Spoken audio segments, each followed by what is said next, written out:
Hey guys, Brad the Buff here. I got my buff in my head. I'm ready to go. Been shooting a couple videos from where I'm moving all my storage for my equipment out to my garage. But I shot a video on how to get a teepee fire going.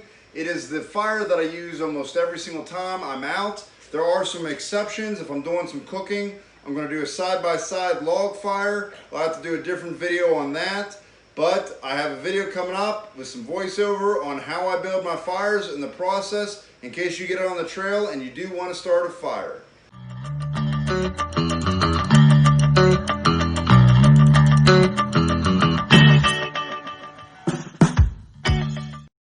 The first step in building your fire is making sure you've already collected your wood. If you don't have enough wood to get it started, you're going to be in a world of hurt once you get it going. I typically use about a 1-inch piece of fire starter to get the fire going. It may be cheating, but it does make it a lot easier. I'm going to make sure that when I light my fire starter that it is angled upward so that the burning end is down. I'll typically put a small stick on the non-burning end so that the fire climbs up it. I want that the fire angled and going upward. Once I make sure my fire starter has been properly placed, I am going to start putting wood on it no bigger than the size of a pencil. It was a little bit wet out from rain the day before, and so as you can see in the video, I'm kind of placing my wood upward in a teepee fashion. This is called a teepee style fire because that smoke is actually drying out the wood at the top. That's the heat rising. And the flames typically do climb upward, so I'm trying actually to get the top wood to dry out. But what you risk is that at the bottom of your fire, you burning out a hollow spot where you're not getting any hot coals going and the fire doesn't climb at the proper rate. So you'll see me checking in periodically to make sure I have good flame and good heat underneath before I keep stacking it.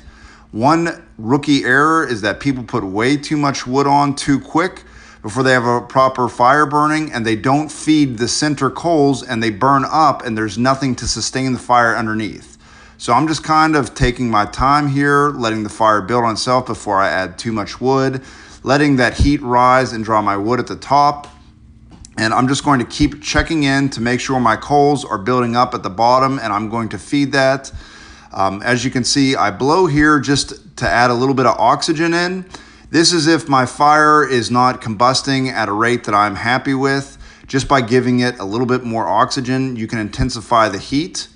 Once again, your main goal is always to build up coals underneath. It doesn't matter how much flame you have, but the coals underneath are going to be what sustains your fire.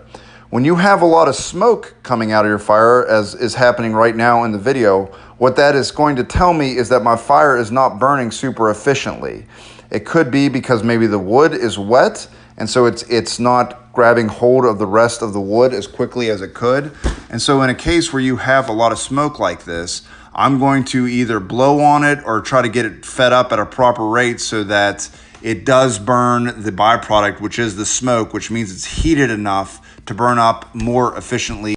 At this point, the fire is pretty much taking care of itself. I just have to maintain it, give it a little bit of oxygen to get it so that I do have those coals underneath. When you start building your fire, and like I said, in this case, it was damp out, some good places to look for drier wood is on low-hanging dead branches of tree. Make sure they are absolutely dead and dried out. Green branches will destroy your fire building process. So dried dead wood is the key.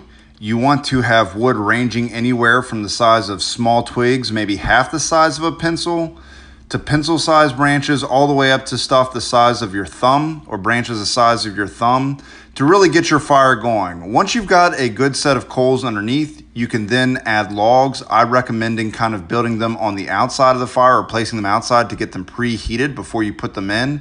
That way it properly dries them out.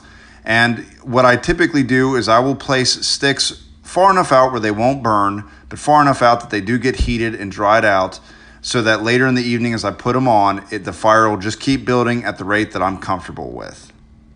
If you are well prepared, detailed, and attentive, you can have your fire build up in about 10 to 15 minutes. Hey guys, if you like the video you just saw, please subscribe, click the bell so you can get alerted for any new videos that I may do. And check the links below for any information I described in the video. I'll try to put as much there as possible. Thanks for watching.